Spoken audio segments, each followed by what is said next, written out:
Welcome, everyone. I'm Justin Silverman of the New England First Amendment Coalition. Thank you for joining us for another 30-Minute Skills.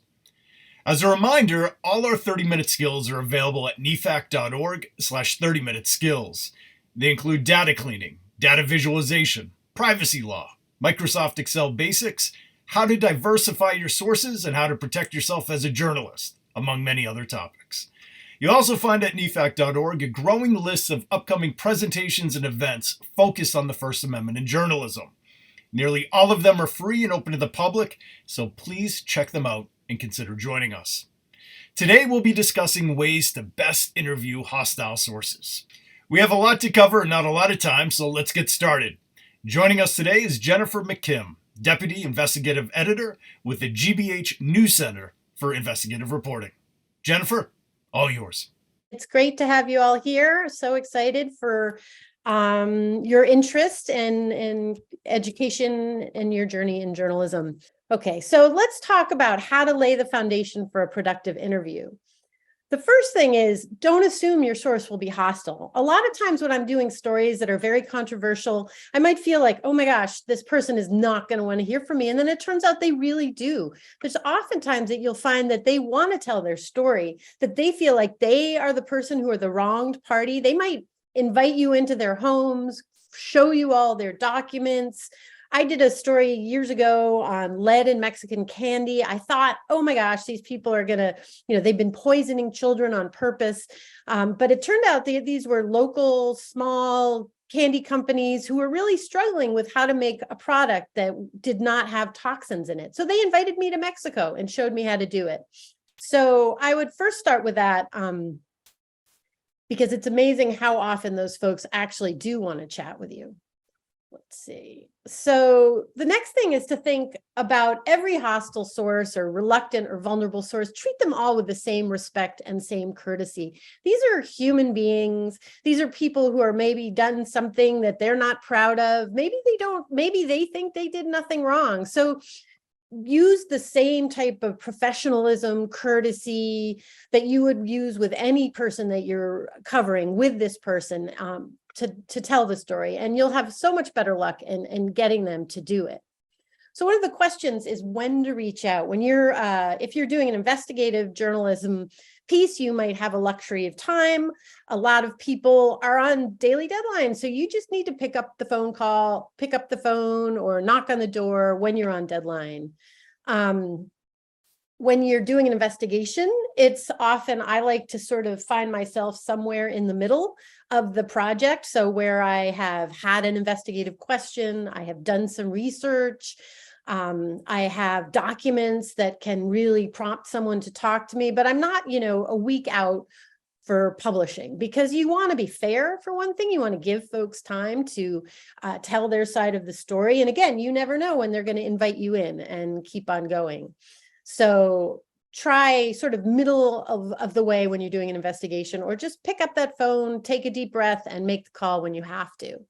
A lot of the point of this is thinking about why is someone going to talk to you? You're writing a story that they're not happy about, but there is a reason a lot of times that they will talk. They want you to know their side of the story. The best stories I find when I'm doing projects, the way I feel the best about a project is when that both sides of the story feel like they were fairly treated. Even if one side, really for you might personally think they are guilty or that there is a problem, but as long as that person feels like they're fairly treated, that you've given them a chance to comment on their story, that on the accusations, you'll definitely save yourself from, or hopefully save yourself from, any type of lawsuits, knock on wood, and just the idea that people feel fairly treated.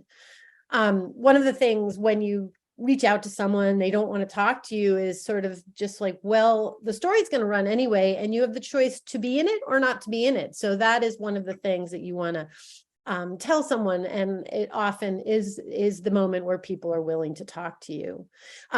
Especially if you have documents, if you have accusations, it's better to have documents rather than just, oh, Joe Schmo says bad things about you, but I have records that show, and I need you to comment on them. I want to know, this record shows that you run the worst most dangerous childcare center in the state, and we're going to produce this story. So what do you have to say about it? And make sure, that they're very aware of that.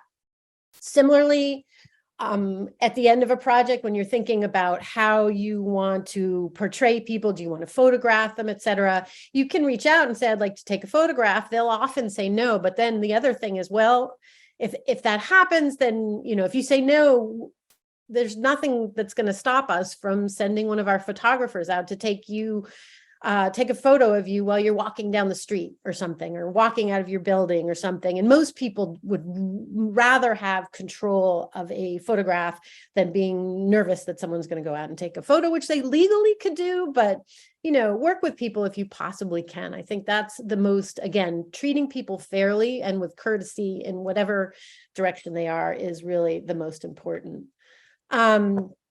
So strategies needed to keep a confrontational interview safe. And by the way, folks, I'm seeing here that we're getting some people commenting. I'm glad to see everybody. If you have questions, feel free to put them in the chat already, and I can see if I can answer them while I'm talking, or we'll leave a little time at the end.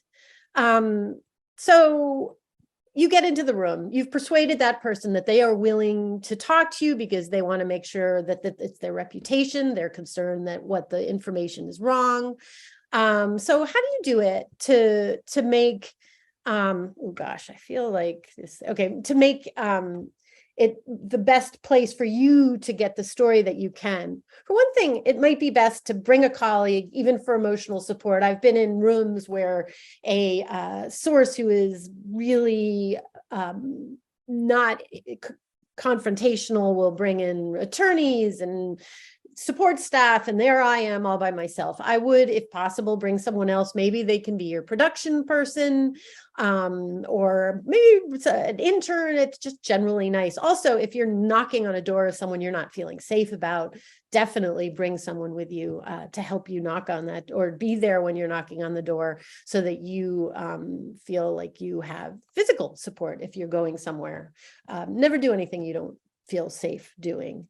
Be prepared, have written questions, documentation. Again, the best thing is that you have records that say that this person has done something that they might not be proud of, but you have them. And so you're like, I really need you to comment on these records. It's important to have ground rules at the beginning to understand. I always believe on the record is always the best at the beginning. Backtrack from there. Recording is the best if possible, because then you don't have to worry about if you got the right comment, have to go back to them to make you understand it. I do almost all my interviews now as a public radio reporter, recording if possible, and it makes me feel so much more confident as a reporter, especially when you're doing longer term things. But on the record is the best. Some people will, there's all these different ways that people will argue with you for different ways. Like, I'll speak, but then I want to give permission for what you can use. It's really up to you and your organization what you accept. I used to work at the Orange County Register in California, and they basically said no off the record conversations allowed. And when you sort of say that to your sources, most of them go, okay, I'll talk to you anyway, because they want to get their point across. So generally, it's very confusing when you're going on and off the record. As best as possible, keep it on the record if you can. Okay. Here we go again. So how do they keep the conversation civil?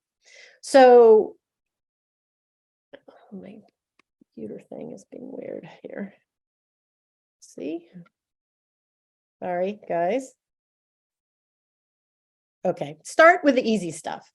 Obviously, this isn't every type of thing, but particularly when they're controversial, when did they get there? How did they start their business? Where are they from? How old are they? And as you kind of elevate, ask more tough questions. Know how much time you have so you don't get cut off. Be comfortable with the silence. Make sure that you are okay to leave the time to have people sort of offer you things, because you're not just jumping through things. You're not just sitting there with this list of questions that you have to get answered, not paying attention to what they're saying. Open-ended and closed-ended questions. It's important to do them both. I know a lot of you have probably had journalism experience.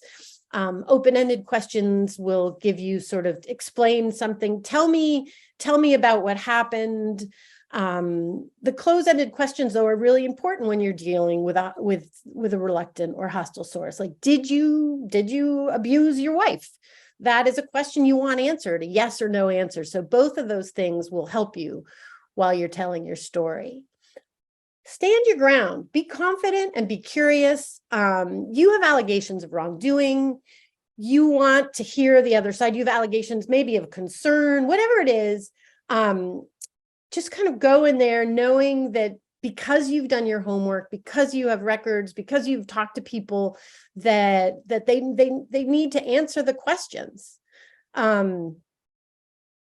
They may tell you that you're making a mistake by telling the story. So I often will get that, like, why are you're looking at the wrong person, or if you do this story, it's going to really ruin this business, or, listen to them, be willing to change your mind, talk to other people to make sure you are doing the best possible story that you're confident about, but also trust yourself that you do have the have got the story if you've done your homework. And as you're talking to these people and they're telling you these things, so, okay, you're saying that I've got it wrong. Ask for other sources, request other documents. All of you who hopefully are supporters of the group Investigative Reporters and Editors, basically we espouse this idea of a document state of mind. Everything that you hear about, ask them for records, and that way, if they're saying it's not true, say, well, then show me why. Get that information. I think one of the key things in interviewing anybody, actually whoever it is not being judgmental, that this is you being a reporter, you have information that you need to get, and that it's not personally you against them. Often frame a question like, it's not like you saying something, it's not like, Jenifer McKim, have a question about how it's possible that you do this, but you want to speak because you are a liaison as part of the Fourth Estate. So you might ask someone, instead of, how is it possible that someone who's convicted of sexual assault could be running for president? But you wouldn't necessarily say that. You would say, what would you say to critics who would argue that a person convicted of sexual assault should be running for president? So kind of bring this into some other way so that the other person is basically, it's not you and them, it's you as part of the media asking questions that are important to be asked. And that's why you're there. And be open to changing your mind. It's possible you have it wrong, and that's why you're there. That's why you're asking the questions. It's important, no matter who you're covering, to make sure that people are very aware of what the story is, what's happening, what records you have. The last thing you want is to come out with a story and find that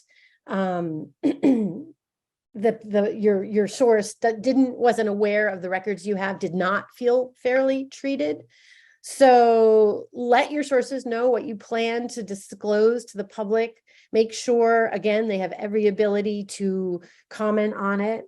And also just sort of let them know you don't need to be totally upfront at the beginning of exactly when you're going to publish, because maybe you don't even know, maybe you don't have control, maybe it's your editors, other things could happen. You don't want to give people too much time to sort of get in the mix. But I generally, will let my sources, whatever they are, know that my story is going to be running next week. And then when I know exactly when it's going to run, I will let them know. And sometimes I'll also send a link when it's done, just so here it is. When you talk with communications people who are kind of thinking like, let me know because I've got to warn my bosses, how bad is it going to be or whatever. I just pretty much let them know all the findings I have so they're not shocked about it. Same way I do with vulnerable or whistleblowers or people like that. I want them to understand the information I have so that at the end, you do okay. Especially with stories where you have sources who do not want to be in your story, you need to be confident that you've done the work.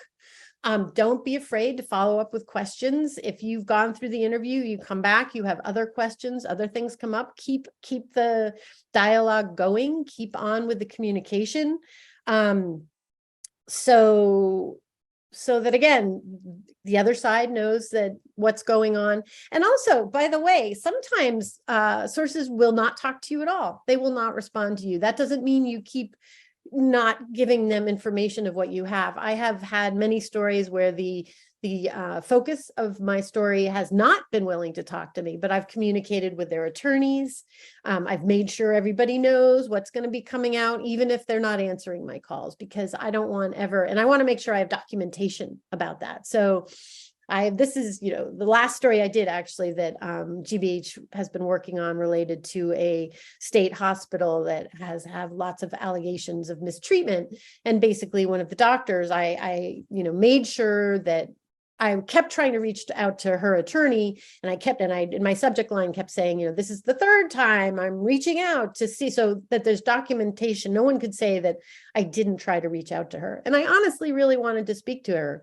But even though I didn't, in the end, the day before the story ran, her lawyer reached out to me, and we were able to at least get some of that, her side of the story into the project, because I had let them know all the way along, the story's running, this is when it's running, we still would like to hear from you. And we did our very best, even though it was the last second, to make sure that she had her point of view in the story. Fact check and fact check some more. Thank you, Justin, for including the document state of mind lesson that I've done before. I really feel, especially with projects like this, if you have court records, if you have public records from the state, those are the things that will help you write a story that you feel confident about, even if someone does not want you to write it. And by the way, the other thing about IRE, when they talk about investigative reporting, it's basically reporting off of your own reporting, finding your own information, often of things where people don't want the information to come out. So that's why you have to especially do your homework. When you have that information, it's really important to talk with experts about your findings to understand what you've got. A lot of times, I don't know, I read it, I'm not an expert on all things, and none of us are experts on everything. And so find the experts who can tell you, my gosh, that's nuts, or that's incredible. And then when you have those kind of comments, you have a really strong story. And even if your source is saying, you've got it all wrong, you're going the wrong direction, if you have those experts and people who can tell you, then you are confident about your story. Also, we often will get our story. We at the GBH and every other organization I've worked for generally have a lawyer who will read through your stories before they run to make sure that you're not making any mistakes. If you're working at a school newspaper or if you don't have that type of resource, it's really great to talk to people like the New England First Amendment Coalition or pro bono attorneys or somebody, if you're feeling like your story might have some legal issues. So, all right, so that's that. And then, like every other story that you would do, follow up after the story runs. Don't hide away from someone. Be confident that you did your job, you worked hard, that you did your best to be fair, and hopefully you'll have reasons to reach out to those sources again. So that basically, I often might wait a couple days, not really the morning of. I want to sort of see what trickles out. A lot of these projects, I want to see who reaches out to me, what are people's comments, but definitely want to be like, so, I'm writing this second story because now lawmakers are looking into this. I'd really like to speak to your source or hear your comments now, but just trying to always keep the avenue for conversation open, because that's the best way you're going to get your stories. So I'm open for questions and to talk about this. Here, just for your information, is my email, actually Jenifer_McKim@WGBH.org, and my Twitter account. I love to work with journalists. I spent a long time teaching at Boston University, so I'm open to any types of questions or thoughts. Thank you for all of that, Jennifer. We do have a few questions. The first is with your sources. Is there anything that they do or say that gives you more confidence in your reporting? Any kind of telltale signs that they may give to let you know that you're on the right track?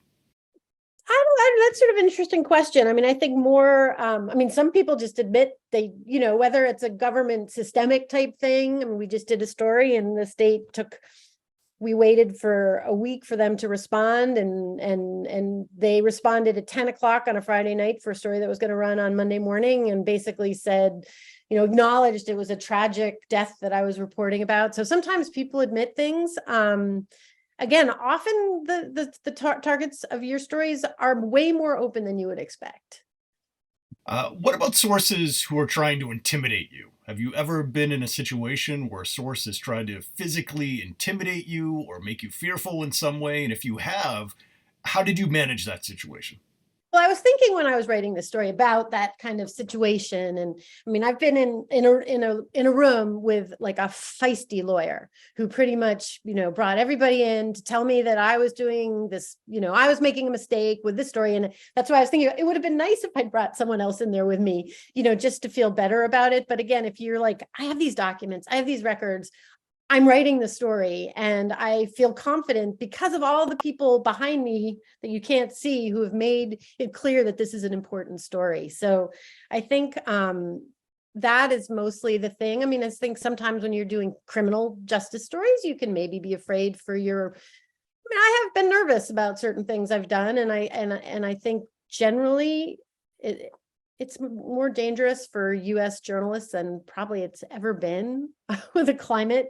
But throughout history, there's been less violence on journalists in this country than other countries. And generally, we're pretty safe doing our work. So, but trying to be safe, not knocking on doors where I've had doors that I have asked a colleague, come with me because I'm about to ask this person if they're like a pedophile. And I'd really like to have someone come with me. And actually, that was a case where the guy wasn't there. I put a letter in his mailbox, and I got back to the office, and he called me up and wanted to tell me all about he wasn't a pedophile in that case. He'd been a pedophile in other cases, but he would have been maligned in this one. So again, you never know who is going to call you up and just start talking. Thanks, Jennifer. Got a couple more questions here, but first I want to note for all those that are interested in learning more about how you can protect yourself, we have a number of lessons and classes online on our website, at our YouTube channel, that deal with that very topic. So I'd encourage everybody to check those out. Next question here involves sources that you've interviewed that have declined to go on record. They don't want to be a part of the story. But then after your story is published or aired, they then change their mind and all of a sudden have things to say. How do you manage that kind of situation? How does that affect your reporting? Do you have to do follow-up stories? What would you suggest? I've definitely had key sources who show up at the last second. And that's why I think it's really important, especially when to let people know because you can start in the middle when you're at the beginning to make sure, because you don't know, and then make sure that they know a week out that this thing's going to run and when it's going to run on a Monday or a Sunday. And so I've had, again, like the one I just said, 2:00 in the afternoon, I've been working on this thing for really months and months and months, and the lawyer shows up and wants to talk, and you do your best to get it out. I'm not sure if I remember anyone coming in afterwards and saying, oh, now I want to talk, but it does happen often that it's at the very last minute when they realize the story's not going away. You have the goods and you have people who are concerned, and it's going to look way worse for you if you don't show up. I honestly think if I were a PR person, I would be telling most people to pick up the phone, because generally people have some kind of thing to say. So. All right, last question here. What do you do when you are interviewing a source who is suspected of a serious crime but hasn't been officially charged? There hasn't been any official allegation that they've committed this crime, but there's some suspicion that they're involved somehow. How does that affect your preparation, your reporting, your entire approach to interviewing that particular individual?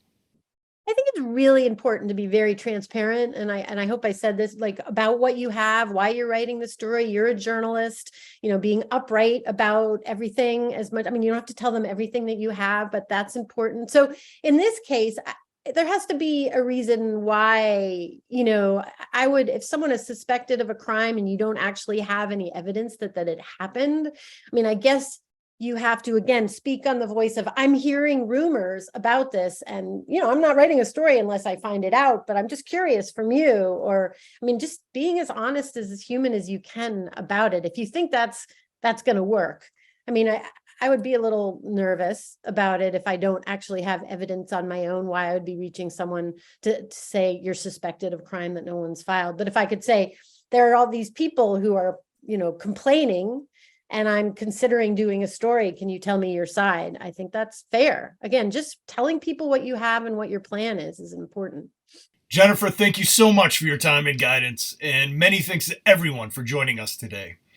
If you found today's class helpful to your work in any way, please consider becoming a sustaining member of NEFAC at nefac.org/join. Your annual support is what helps us provide classes like this one. Thank you all again, and we'll see you next month for our next 30-Minute Skills.